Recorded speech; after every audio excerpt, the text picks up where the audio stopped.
Hi friends.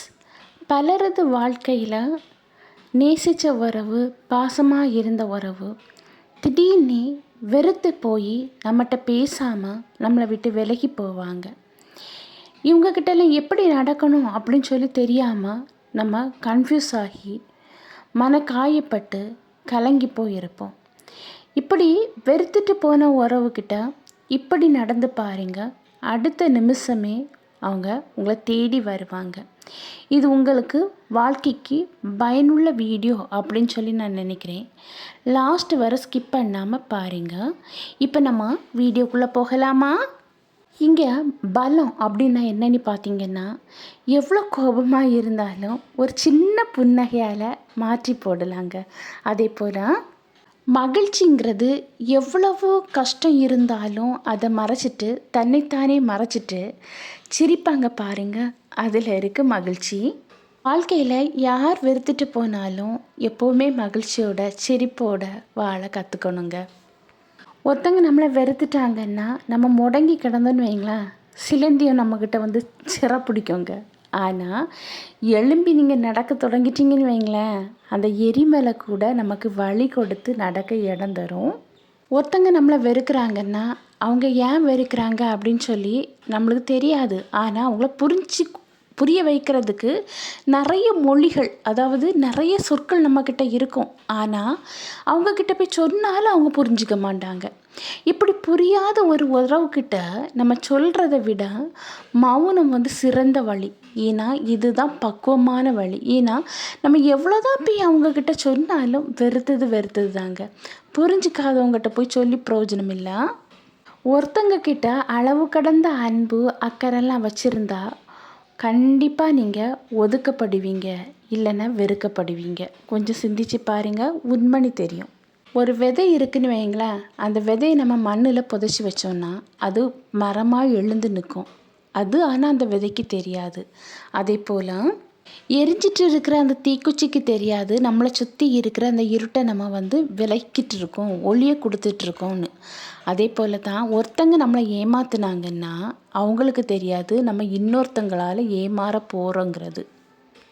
வாழ்க்கையை பற்றி நமக்கு வந்து தெரியவே செய்யாது, புரியவும் செய்யாது. ஆனால் அந்த வாழ்க்கையை நமக்கு வந்து கற்றுத்தரும்போது தான் புரியுது. நல்லா பேசிகிட்டு இருந்த உறவு திடீர்னு நம்மளை வெறுக்கிறாங்கன்னா, ஐயோ இவங்க நம்மளை வெறுக்கிறாங்க, ஏன் இவங்க இப்படி வெறுக்கிறாங்க அப்படின்னு சொல்லி கவலைப்படதை விட்டுட்டு, இவங்க இப்படி தான் அப்படின்னு சொல்லி ஒரு முடிவுக்கு வந்து பாருங்க, உங்கள் கவலை கொஞ்சம் கம்மியாகும். கடவுள்கிட்ட போய் எதனாலும் வேண்டிக்கலாங்க. ஏன்னா நம்ம எதனாலும் வேண்டலாம். ஆனால் நன்றி மட்டும் சொல்லி பாருங்கள், உங்களுக்கு என்ன தேவையோ அதை அவரே தருவார். உறவோடு உண்ணதுக்கு காக்கா ஒரு சிறந்த இலக்கணம் அப்படின்னே சொல்லுவேன். ஒற்றுமைக்கு தேனி இலக்கணமாக சொல்லலாம், நன்றிக்கு நான் இலக்கணமாக சொல்லலாம். ஆனால் மனிதன் வந்து பொறாமை, தற்பெருமை, வீணான சிந்தனை, தலைக்கணம், இதெல்லாம் ஒன்று எடுத்துக்காட்டி என்ன அப்படின்னு சொல்லி பார்த்தா மனிதங்க. இந்த மனிதன்கிட்ட தான் இதெல்லாம் நிறையாவே இருக்குது. உண்மையான சொத்து என்ன அப்படின்னு சொல்லி பார்த்தீங்கன்னா, நோயில்லாத உடல், ஆரோக்கியமான மனசு, வேதனை இல்லாத மனசு, இதுதாங்க ஒரு மனுஷனுக்கு உண்மையான சொத்து. எவ்வளோதான் இருந்தாலும், பண வசதி எவ்வளோதான் இருந்தாலும் ஒரு நோய் வந்துன்னா அதுக்கு தாக்கு பிடிக்காது. அதே இது எப்போவுமே வேதனை நிறைஞ்ச மனசில் இருந்தோன்னா எது இருந்து என்னத்துக்கு அப்படிங்கிற ஒரு நிலைமைக்கு தள்ளப்படுவோம். உங்களை வெறுத்துட்டு போகிறாங்க அப்படின்னா அதை மனசுக்குள்ளேயே போட்டு எது இருந்து என்னத்துக்கு அப்படின்னு சொல்லி யோசிக்காதீங்க. உங்களை பிடிச்ச உறவு, பிரியமான உறவு இன்றைக்கி உங்களை வெறுத்துட்டு போகுதுன்னா இதை விட பெஸ்ட்டான உறவு உங்களை நாடி வருது. இவங்களுக்கு வெறுத்துட்டு போனவங்களுக்கு உங்கள் உண்மையான அன்பு புரியலை, உங்களை உணர முடியலை, உங்கள் அன்பை அவங்களால உணர முடியலை. அதனால் அவங்களுக்கு உங்களை பிடிக்கலை, இப்போ விட்டுட்டு போகிறாங்க. இதை ஒரு டிஸாக எடுத்துருங்க. இதுலேருந்து நீங்கள் வெளியே வாங்க. வெறுத்தவங்க வெறுத்ததாகவே இருந்துட்டு போட்டான், அதுக்காக உங்கள் குணநலங்களை நீங்கள் மாற்றண்டாம். உங்களை உண்மையாக நேசிக்கிற உறவு உங்களை தேடி வரும். அதுவரை நீங்கள் காத்துட்ருக்கணும்.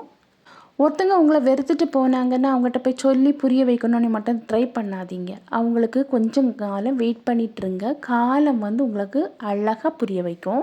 வலிங்கிறது எப்போவுமே கண்ணீரில் மட்டும் இல்லைங்க, சிரிப்பில் வர அந்த வலி நிறைஞ்சிருக்கு. சிலவங்களை பார்த்தீங்கன்னா வெளியே பார்க்கும்போது எப்போ சிரிச்சிட்டே இருப்பாங்க கலகலன்னு. ஆனால் அவங்க மனசில் வலி வேதனை இருக்கும். இந்த வலி வேதனை சில டைம் வந்து சிரிப்பு மூலமாக வெளியே வரும். இதுதான் உண்மை. வாழ்க்கையில் கற்றுக்கொள்ள ஒன்றே ஒன்று இருக்குங்க. நமக்கான நேரம் வர வர பிறர் எவ்வளோ வலி தந்தாலும் அது சகிச்சுட்டு போகணும் அப்படிங்கிறது வாழ்க்கையில் கற்றுக்கொள்ளக்கூடிய ஒரு விஷயம். உங்களை வெறுத்துட்டு பேசாமல் போயிருக்காங்க இல்லையா, இவங்க ஒரு காலத்தில் உங்கள்கிட்ட ரொம்ப அன்பாக இருந்திருப்பாங்க. யோசித்து பாருங்க. இப்போ அவங்களுக்கு உங்களை பிடிக்கல, வெறுத்துட்டு போயிருக்காங்க. இதுக்கு காரணம் என்ன அப்படின்னா, நீங்கள் இருக்கிற இடத்துல இன்னொரு பர்சன் வந்திருக்கலாம். இல்லைன்னா நீங்கள் அவங்க மனம் காயப்படும்படி பல வார்த்தைகளை பேசியிருக்கலாம். ரொம்ப கஷ்டமாக நீங்கள் நடத்தியிருக்கலாம். அவங்கள அலட்சியப்படுத்தியிருக்கலாம். இதனால் அவங்க வெயிட் பண்ணி பார்த்துட்டு இனி இவங்க எப்படியுமே இவங்க வந்து திருந்தவே மாட்டாங்க அப்படிங்கிற ஒரு முடிவுக்கு வந்து வெறுத்துட்டு போயிருக்கலாம். இப்படி வெறுத்துட்டு போயிருப்பாங்கன்னா மனக்காயங்களோட அவங்ககிட்ட போய் பேசி நீங்கள் அவங்கள உண்மையாக நேசிக்கிறது புரிய வச்சு நீங்கள் கூட்டிகிட்டு வரணும். இல்லைன்னா உங்கள் மேலே எந்த ஒரு தப்பும் இல்லை அப்படின்னா அவங்களுக்கு உங்கள் தேவைகள் இப்போ இல்லை, அதனால உங்களை விட்டுட்டு போயிருக்கலாம். அதை நினச்சி நீங்கள் கவலைப்பட தேவையே கிடையாதுங்க. ஏன்னா உண்மையான உறவு உங்களை விட்டுட்டு போகவே போகாது. உங்கள் மேலே எந்த ஒரு தப்பும் இல்லாமல் ஒரு உறவு போயிருக்குன்னா இன்னொரு உறவை நாடி போயிருக்கலாம். அதனால் போனவங்க போட்டு அப்படின்னு சொல்லி மௌனமாக நீங்கள் அமைதியாக வெளியே வந்துடுங்க, விலகி வந்துடுங்க. இன்னொன்று, அவங்களே வந்து பேச வைக்கணும். அதுக்கு நம்ம என்ன பண்ணணும் அப்படின்னா, நீங்கள் அவங்க நம்மளை வெறுத்துட்டு போயிட்டாங்க, நம்ம நேசித்தவங்க, ஒரு காலத்தில் நம்மகிட்ட பாசமாக இருந்தவங்க இப்போ நம்மளை வேண்டான்னு சொல்லிட்டாங்களே அப்படின்னு சொல்லி அதை நினச்சி நீங்கள் கவலைப்படக்கூடாது. அதை வந்து ஓரமாக தள்ளி வச்சுட்டு உங்கள் கடமையில் உங்களுக்கு எப்படி முன்னேற முடியும் அப்படின்னு சொல்லி நீங்கள் பாருங்கள். ஏன்னா பிறக்கும்போதே எல்லாரும் ஏதாவது ஒரு திறமையோடு தான் பிறந்திருப்போம். யாருமே திறமை இல்லாதவங்க கிடையாது. உங்களுக்கு எந்த திறமை இருக்கோ அதை நீங்கள் வளர்த்துக்கணும். வளர்த்துட்டு உங்கள் எண்ணங்களை அதுக்கு முக்கியத்துவம் கொடுங்க. எப்படி நம்ம இதில் முன்னேறலாம் அப்படின்னு சொல்லி நீங்கள் அதில் முன்னேறதுக்குள்ளே வழியை நீங்கள் உங்களை நீங்களே செதுக்கணும். உங்களை நீங்களே செதுக்கி நல்ல வலுப்பெற்று நீங்கள் உயர்ந்த நிலைமைக்கு வரணும். உங்கள் திறமையை வச்சு நீங்கள் உயர்ந்த நிலைமைக்கு வரணும். இதை அவங்க பார்க்கணும், எப்படியாவது அவங்களுக்கு தெரிய வைக்கணும். அப்படி அவங்க தெரிய வரும்போது கண்டிப்பாக அவங்க ஃபீல் பண்ணுவாங்க, இவங்கள போய் மிஸ் பண்ணிட்டோமே அப்படின்னு சொல்லி ஃபீல் பண்ணுவாங்க. அது மட்டும் இல்லாமல் கண் கலங்குவாங்க. ஏன்னா இன்றைக்கி நீங்கள் ரொம்ப உயர்ந்த நிலைமையில் இருக்கீங்க. நீங்கள் அவங்க கூட இருக்கும்போது இருந்ததை விட உயர்ந்த நிலைமையில் இருக்கீங்க. அப்போ கண்டிப்பாக அவங்க ஃபீல் பண்ணுவாங்க, இவங்கள போய் மிஸ் பண்ணிட்டோமே அப்படின்னு சொல்லி ஃபீல் பண்ணுவாங்க. அதெல்லாம் விட்டுட்டு நீங்கள் அவங்கள நினச்சி நல்ல நேசித்த உறவு, பாசமான உறவு வெறுத்துட்டே என்னையே அப்படின்னு சொல்லி புலம்பிட்டு இருந்தீங்கன்னா அங்கே எந்த ஒரு பிரயோஜனமும் இல்லவே இல்லைங்க. உங்கள் வாழ்க்கை தான் சீரழியும். நீங்கள் அவங்க நினப்பிலேருந்து வெளியே வரணும். இப்போ நீங்கள் யோசிப்பீங்க, சொல்கிறது ஈஸுங்க, ஆனால் வெளியே வர கஷ்டங்க.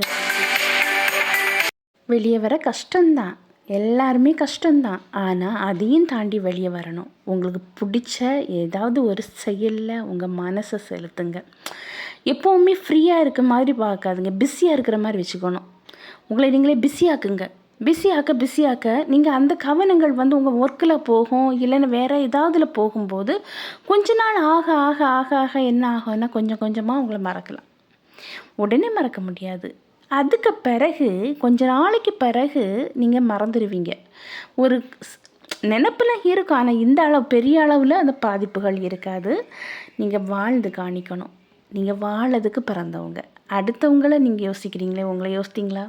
உங்களுக்காக நீங்கள் வாழுங்க. கண்டிப்பாக உங்கள் வாழ்க்கை நல்லா இருக்கும். நீங்கள் இப்படி உயர்ந்த நிலைமைக்கு போனால் தான் உங்கள்கிட்ட பேசாமல் வெறுத்துட்டு போயிருக்காங்கல்ல, அவங்க ஃபீல் பண்ணுவாங்க, அவங்க வந்து பேசுவாங்க, சான்ஸ் இருக்குது. அதனால் கலங்காதீங்க. ஓகே, இந்த வீடியோ உங்களுக்கு பயனுள்ளதாக இருக்கும் அப்படின்னு சொல்லி நினைக்கிறேன். நான் உங்களை நெக்ஸ்ட் வீடியோவில் மீட் பண்ணுறேன். அதுவரை பை, see you.